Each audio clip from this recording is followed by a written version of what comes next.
C.S. 루이스요. 하루에 뭐 7시간 넘게 책을 읽고 그걸 거의 다 기억했다니. 아, 정말 대단하죠. 네, 그렇죠. 10살 때 이미 밀턴의 신라권을 읽고 심지어 셰익스피어를 인용해서 편지를 썼다고 하니까요. 허허, 정말 전설적인데요. 오늘 저희가 여러분이 공유해 주신 그 루이스의 책 읽는 삶 발췌 자료를 좀 봤거든요. 아, 네네. 이걸 바탕으로 이 위대한 독서가가 생각했던 읽는 즐거움, 또 그 의미는 뭘까? 이걸 좀 깊이 파고 들어보려고 합니다. 좋습니다. 루이스에게 독서라는 건 단순한 지식 쌓기가 아니었잖아요. 그렇죠. 존재를 확장하는 경험, 바로 그거였죠. 그래서 오늘 그가 말하는 독서의 본질이 뭔지, 또 어떤 사람이 진짜 독서가인지, 그리고 왜 오래된 고전이나 심지어 동화까지 읽어야 하는지 그 핵심을 좀 짚어보겠습니다. 기대되네요. 그럼 가장 근본적인 질문부터 시작해야겠죠? 왜 우리는 책을 읽어야 할까요? 루이스의 핵심 주장은 역시 자신을 넘어서기 위해서인 것 같아요. 맞아요. 정확합니다. 내 안에만 갇혀 있는 게 아니라 다른 사람의 눈, 또 그 사람의 마음, 상상력으로 세상을 경험하려는 거죠. 아, 타인의 눈으로 네. 루이스는 이걸 사랑이나 어떤 도덕적 실천이랑 거의 비슷하게 봤어요. 사랑이요? 네. 전부 다 나라는 어떤 좁은 틀에서 벗어나서 타인의 입장이 되어 보려는 시도라는 점에서요. 그게 공통점이라는 거죠. 책을 통해서 우리는 다른 시대, 다른 가치관 속으로 풍덩 빠져들 수 있잖아요. 여기서 루이스의 그 유명한 말이 떠오르네요. 훌륭한 문학을 읽으면 나는 천의 인물이 되면서도 여전히 나로 남아있다. 그리고 이어서 독서를 통해서도 나는 나를 초월하되 이때처럼 나다운 때는 없다. 와, 이 말 진짜 생각할수록 깊이가 느껴져요. 그렇어요. 나를 넘어서는데 오히려 가장 나다워진다. 역설적이지만 정말 핵심을 찌르는 말이죠.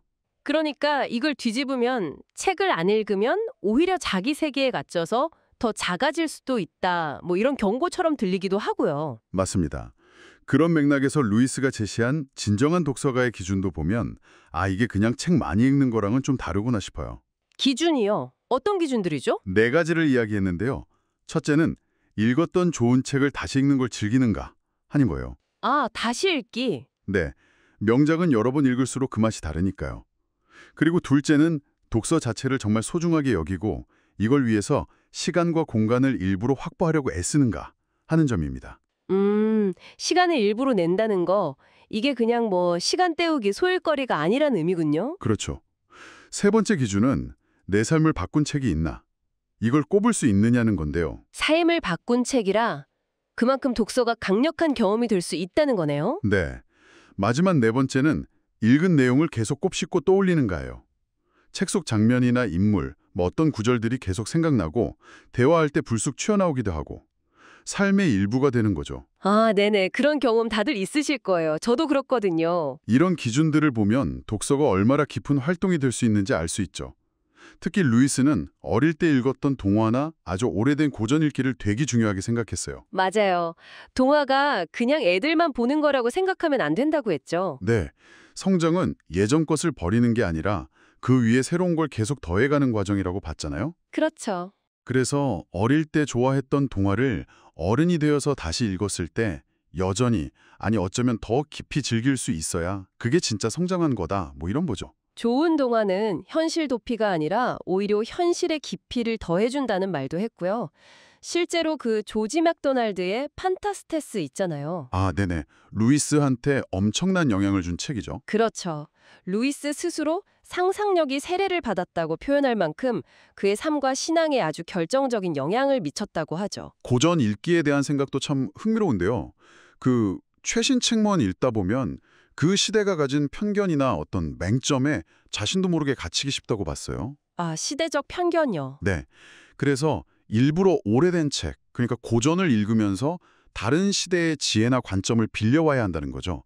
그래야 현재를 좀 더 균형 잡힌 시각으로 볼 수 있다고요. 하긴 요즘 베스트셀러만 읽으면 좀 편협해질 수도 있겠네요. 심지어 플라톤 같은 고전을 해설서 같은 거 말고 원전으로 직접 읽는 게 오히려 더 쉬울 수도 있다고까지 말했어요.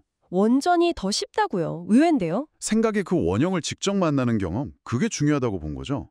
그래서 추천하기를 신간 서너 권 읽을 때 고전 한 권 정도는 섞어서 읽어라, 이렇게 권하기도 했고요. 오, 그거 좋은 방법인데요?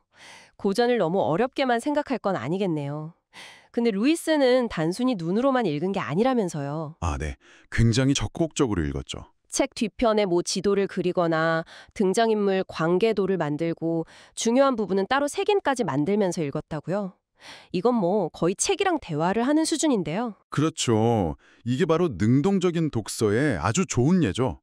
그냥 정보를 수동적으로 받아들이는 게 아니라 막 자기 걸로 만들려고 엄청 노력하는 거잖아요. 와, 그리고 루이스는 혼자 읽고 끝나는 게 아니라 읽은 책에 대해서 다른 사람들이랑 이야기 나누는 것, 그러니까 토론하는 것의 중요성도 되게 강조했어요. 아, 토론이요? 네, 그걸 통해서 이해가 더 깊어지고 생각의 폭도 넓어지니까요. 들어보니까 루이스에게 독서는 정말 단순한 정보 습득 그 이상이었네요. 수많은 다른 사람들의 삶 속으로 들어가서 나 자신을 확장시키고 또 그 과정에서 역설적으로 가장 진실한 나를 만나는 여정? 뭐 이렇게 정리할 수 있을까요? 네, 아주 정확한 요약입니다. 고전과 동화를 통해서 시대를 넘나들고 또 아주 능동적인 읽기와 대화를 통해서 그 경험을 더 풍성하게 만드는 것. 이게 바로 루이스가 말한 책 읽는 삶의 핵심이겠죠. 오늘 C.S. 루이스와 함께 책 읽는 즐거움에 대해 이야기 나눠봤는데요. 네, 마지막으로 청취자 여러분께 생각해 볼 만한 질문을 하나 던져보고 싶어요. 괜찮을까요? 네, 좋습니다. 어떤 질문인가요? 루이스가 시를 이렇게 표현했어요. 이전에 보이지 않고 들리지 않던 것에 몸을 입혀주는 작은 성육신이라고요. 와, 작은 성육신. 네, 이 말은 어쩌면 내용뿐만 아니라 그 내용이 어떻게 표현되는지, 그러니까 뭐 문체라던가 시적인 언어 자체가 세상을 새롭게 인식하게 만드는 힘이 있다는 뜻 아닐까요? 아, 흥미로운 질문이네요. 정말 단순히 정보 전달을 넘어서서 그 언어의 아름다움이나 표현 방식 자체가 우리의 이해와 경험에 어떤 영향을 미치는지 이것도 한번 생각해 보면 좋겠네요. 그렇죠. 오늘 나눈 이야기들을 계기로 여러분의 책장을 한번 슬쩍 돌아보시는 건 어떨까요? 여러분을 만든 책, 또 다시 읽고 싶은 책, 혹은 이번 기회에 한번 도전해보고 싶다 하는 고전은 무엇인가요? 그 책들과 함께 더 깊은 사유의 시간을 가져보시길 바랍니다.